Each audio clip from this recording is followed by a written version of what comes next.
Penguin Audio presents The Books of Elsewhere, Volume 2, Spellbound, by Jacqueline West, read by Lexi Friedel. Chapter 1. Everyone who lived in the big stone house on Linden Street eventually went insane. That was what the neighbors said, anyway.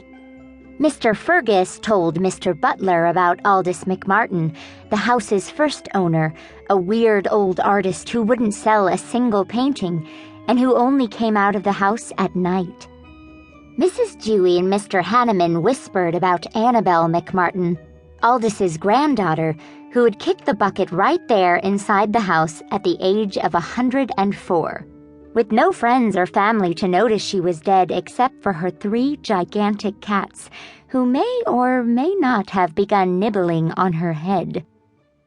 And now there were these new owners, the Dunwoodies, who appeared to have already bought their tickets for the crazy train.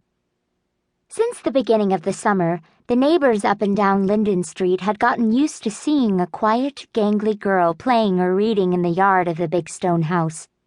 The girl was usually alone, but every now and then a man with thick glasses and thin hair would mosey out, take the ancient push mower from the shed, and cut 1 or 2 crooked rows of grass before stopping to stare up at the sky and mutter to himself.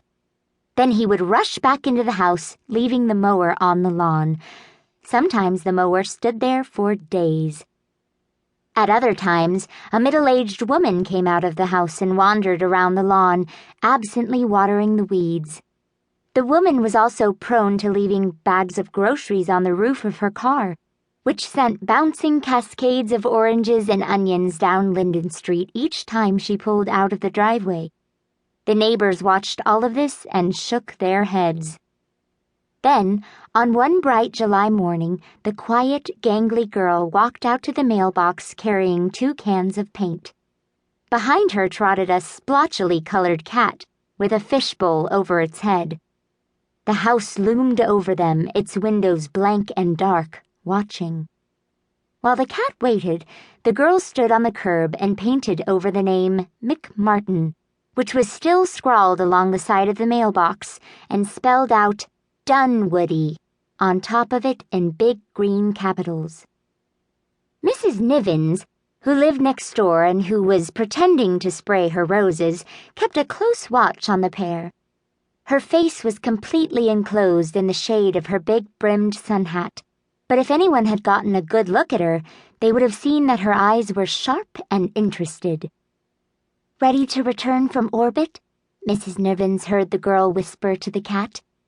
"Preparing to re-enter Earth's atmosphere in 5, 4, 3, 2... Both the cat and the girl sprang forward, charged up the porch steps, and zoomed through the heavy front door, slamming it behind them with a resounding thud. Everyone on Linden Street agreed. The Dunwoodies might be an improvement over the McMartins, but they were still clearly insane. The quiet, gangly girl was named Olive. Right now, she was 11 years old, but she would turn 12 in October. For her last birthday, her parents had given her a pile of books, a box of paints, and a fancy graphing calculator that Olive still hadn't used for anything except playing games. And she wasn't very good at the games, either. The man with the forgotten push mower and the woman with the forgotten groceries were Olive's parents, Alec and Alice Dunwoody, 2 mathematicians who taught at a college nearby. Their hands were often smudged with ink. When they moved, chalk dust floated softly from their clothes. Unfortunately, the math gene had not quite reached Olive's twig on the family tree.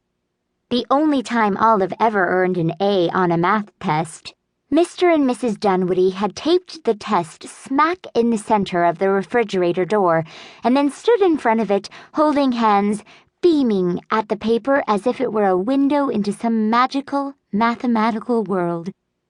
Olive didn't know much about math. However, since moving to Linden Street, she had learned a few things about magic. For instance, Olive knew that by looking through a